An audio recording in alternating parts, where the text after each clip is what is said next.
Now it's open new version Vcamera Pro 2026. It's update version. It's work any without root phone. International work hours. Now I open this APK. The new version APK Vcamera Pro Plus. Looks open its browser.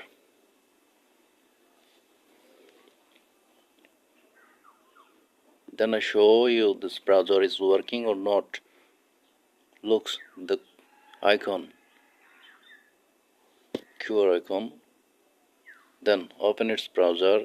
This is working very well and fast. It's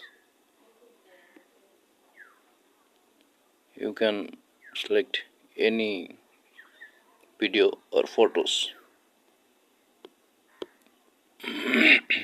Okay, then I close this browser, open this apps. This is new version APK, virtual camera setting. You can use any picture, local video, live stream.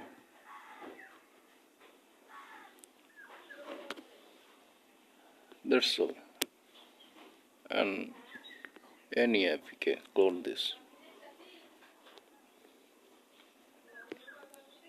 Okay, bye bye. If you need this APK, please description box. Hit the description box, Telegram ID or WhatsApp link. Thank you, bro. Goodbye.